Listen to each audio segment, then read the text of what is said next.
Hello, everyone, and welcome to my weekly message, special Rosh Hashanah edition.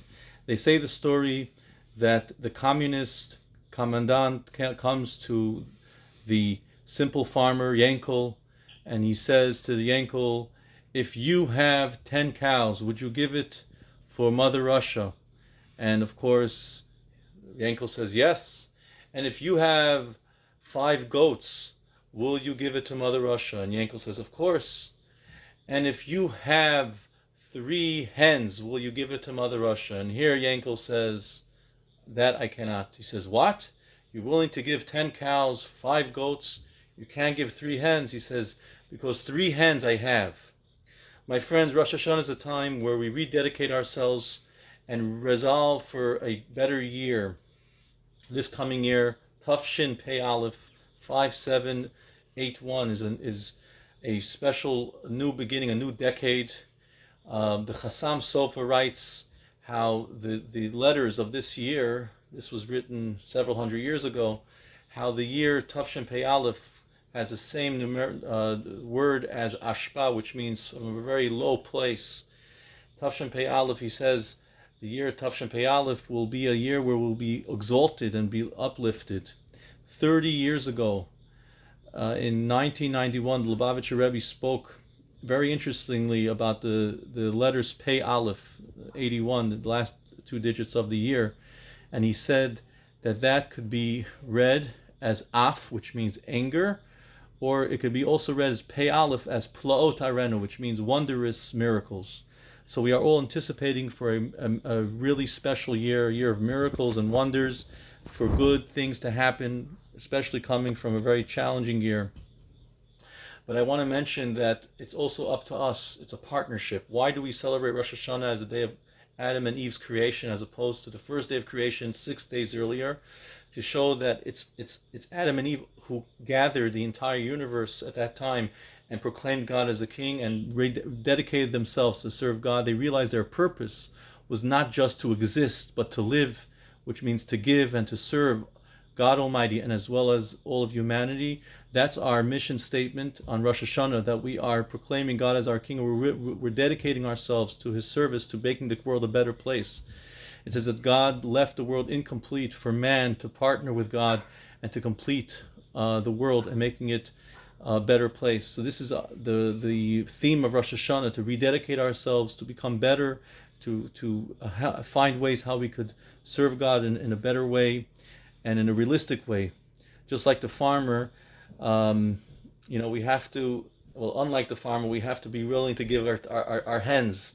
We have to be willing to give away something that we have, that realistically we could resolve to do this coming year. So whether it's a Torah class, it's a prayer, it's coming to synagogue more often throughout the year, it's lighting Shabbos candles, putting on tefillin during the weekday, and so on for men.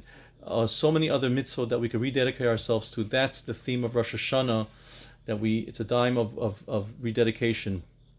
Torah Semes, we're going to be having services tomorrow evening, Friday evening, September 18th at 6:30. We're going to be having Hatarat Nadarim with Mincha. 6:41 is candle lighting. We make the blessing Lahadik Ner Shayom Hazikaron and Shechianu. Men make the Kiddush and recite the Shechianu then. The first night we have the apple and honey, and we're going to be having services again Friday night and Saturday night at 6:45. For those who RSVP'd, we're going to try to accommodate as best we can with social distancing and face coverings. We ask everyone, please adhere to the rules and wear a face cover. Even children. I know it's sometimes challenging, but it's very important that we keep all the CDC regulations as best to our abilities. So Friday night, Saturday, we're going to be having services at 6:45. Again, candle lighting Friday at 6:41. And Hatarat Nadarim Friday will be a little earlier. We'll start at 6:30. And we're going to have also Saturday, there'll be no shofar blowing, but services will begin at 9:30. We're going to have a Torah reading, a children's program at 10:30, and a Torah reading at 11. And services should be concluded by 1 p.m. Saturday. Saturday evening candle lighting should be after 7:37.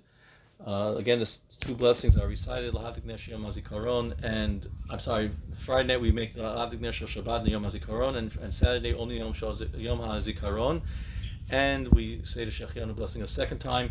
We have the new fruit on the table during the Kiddush. When the men say the Kiddush, the Shechianu then. Sunday morning service 9:30 again, and again, those who RSVP'd, we're going to try to accommodate. We're going to have a few shofar blowings besides during the service. At 9:30 services begin. 10:30 we're going to have a children's program. 11:30 a.m. we're going to be having the shofar blowing during the service. 1:30 will be finished. We'll have a second shofar blowing, and at 5 p.m. at the entrance of Great Hills Park on Buffalo Street and Highland Boulevard, we'll be having a shofar blowing at 5 p.m. For those who did not hear it during the day, you could hear it at 5 p.m. We're going to have additional shofar blowing at 6:30 at the synagogue. We're going to have, again, a tent outdoor. That's where all the services are going to be held.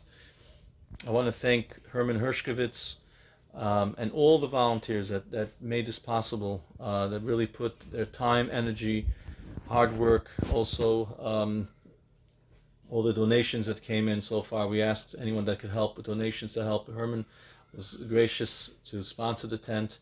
I want to thank him and his family, and all those who could help financially or any way possible.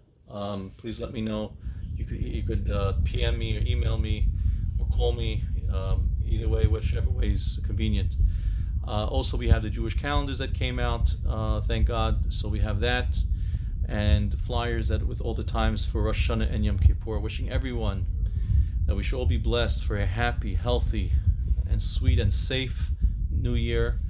And hopefully this year, as mentioned, will be an outstanding year and a tremendous year of open miracles, a year where God will reveal His miracles to us and wonders. And may we all be blessed. I wish you and every family member, all your loved ones and friends, a Ktiva B'Chatima Tova L'Shana Tova Masuka, where we all be inscribed and sealed for a good and sweet year. Shana Tova and Shabbat Shalom.